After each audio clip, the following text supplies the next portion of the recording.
I'm doing this one over again too because I felt like I had an awful lot of lag time in between. What we were talking about was, now that we've got our 13 songs, what order are we going to put them on this album? And I guess the first thing I have to say is, if any of you are out there actually counting the songs that I was talking about or writing them down that come to the conclusion, hey, there's only 12. He didn't mention 13 songs, there's only 12. Yes, I forgot the 13th Cowboy. The 13th Cowboy would be me. And the song that I'm contributing to this album is a song called $2 Short.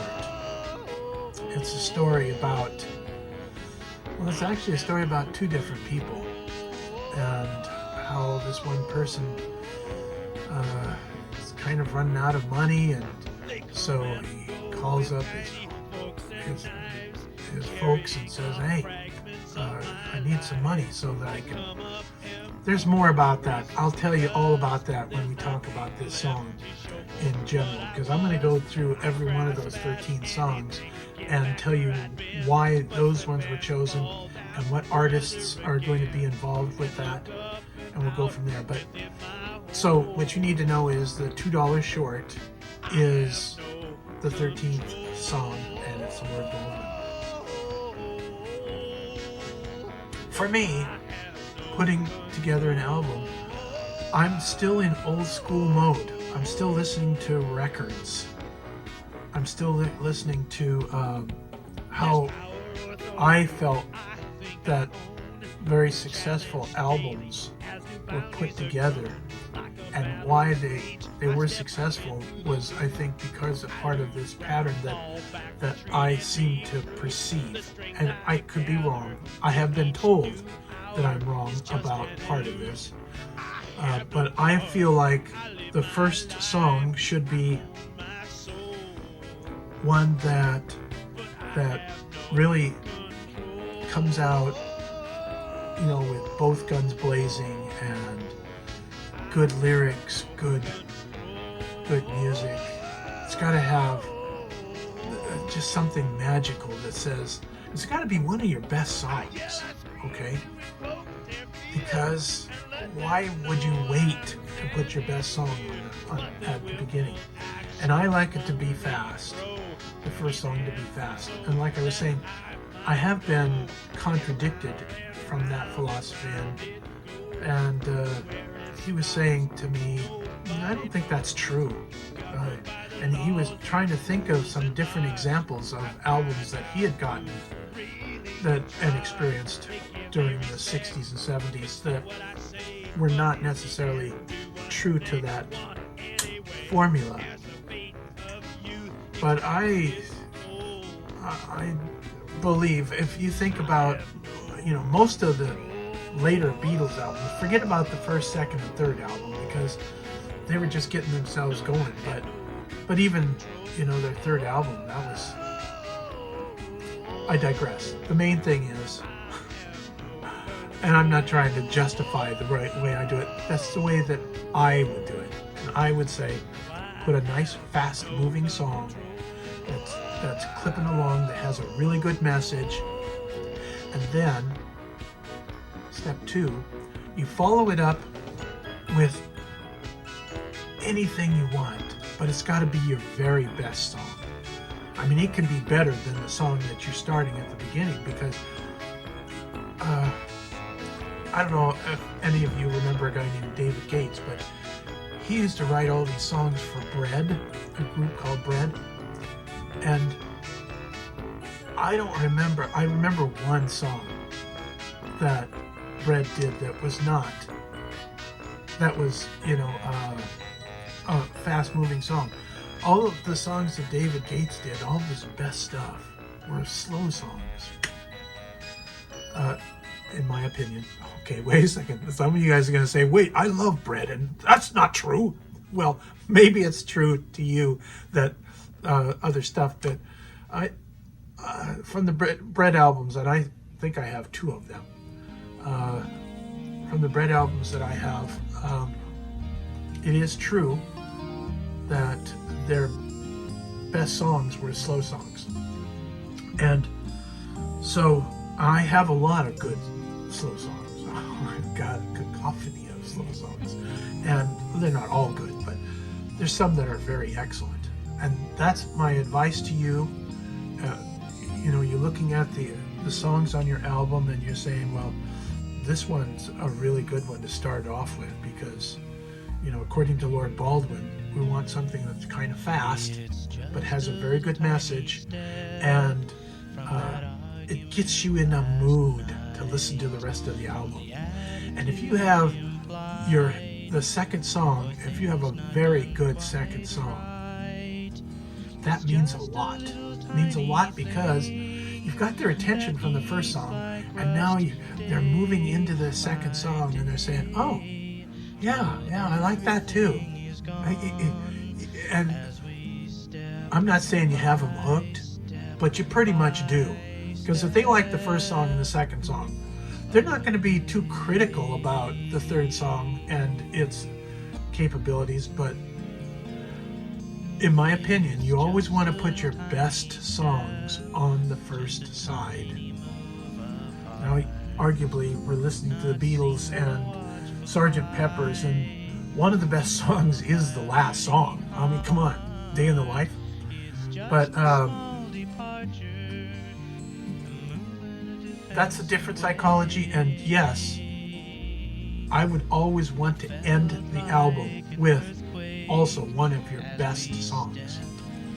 Now, if we're talking about psychology of music and the things that I was just talking about, there was a really good album that came out. I'm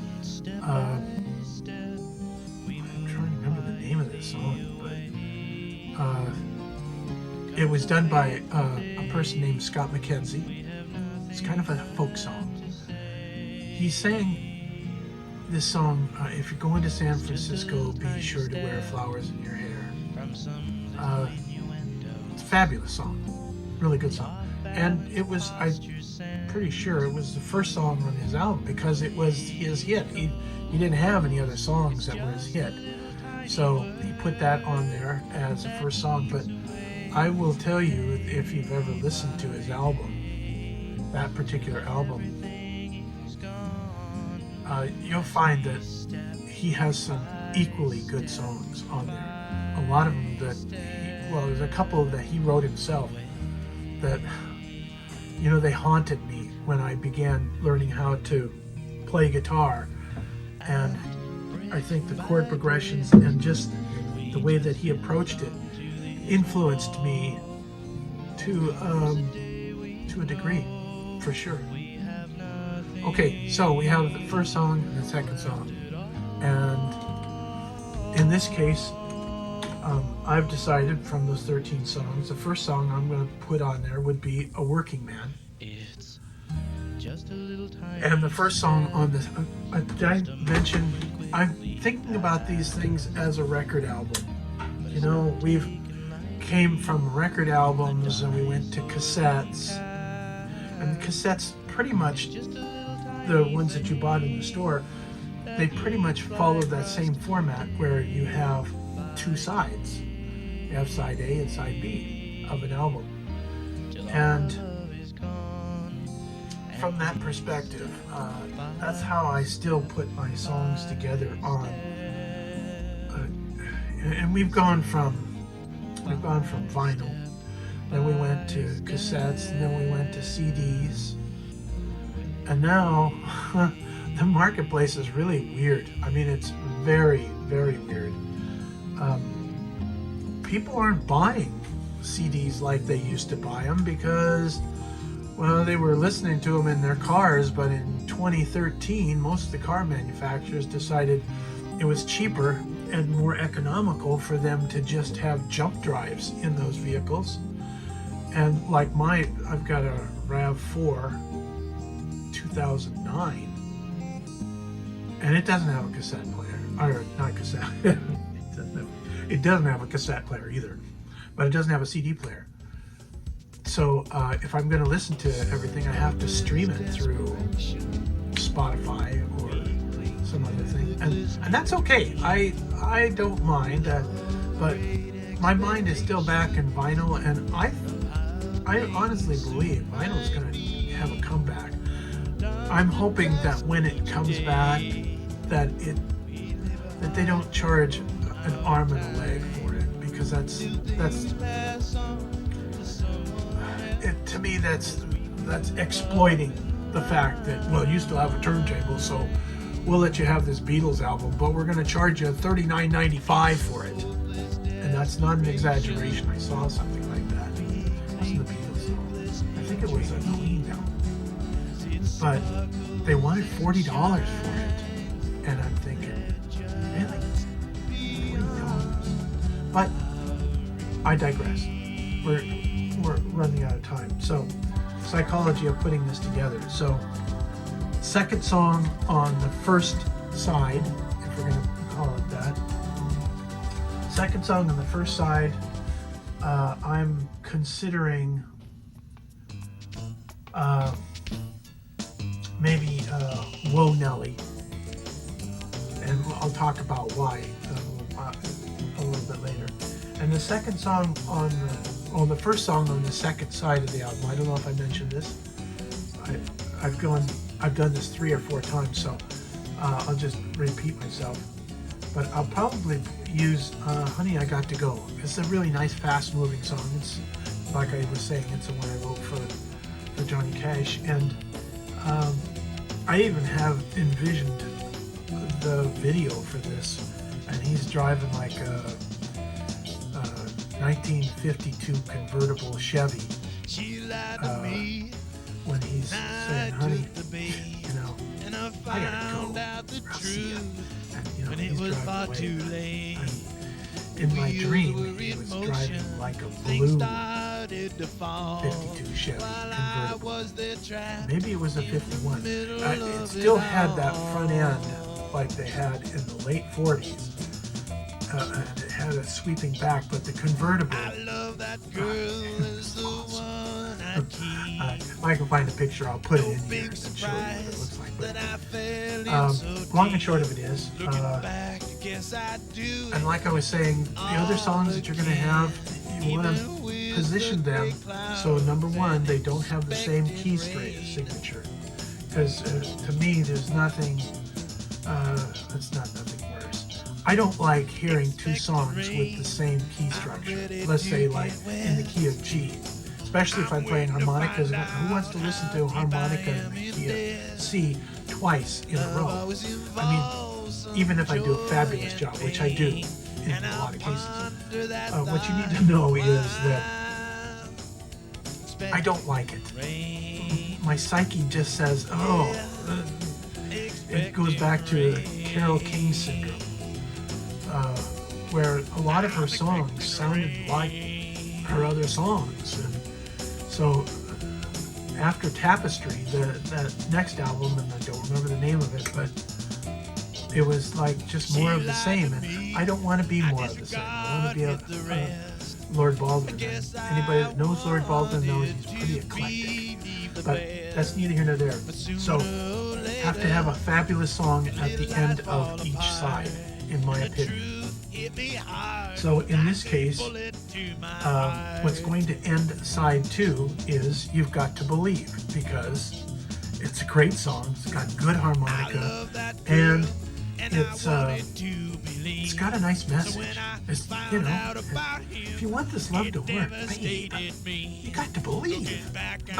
Anyways, and the song I've decided to put on the end of the first album, well, I'm looking at 2 different ones that I'm thinking of. I'm thinking Baby's Getting Married Today would be a good one to end the first album. It's not a real fast song, but it's a fabulous song. I didn't even play harmonica. But, so, finding the key signatures is important. So, when you're putting together your database, what you want to do is you want to find out what key it's in, and also what key harmonica you're going to be using, because I could be doing this key in the key of C, but I could be using a C harmonica.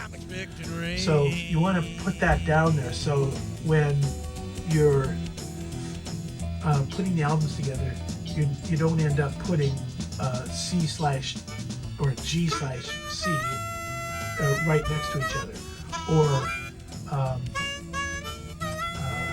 an E slash A. That means the key of E, but you're using A harmonica.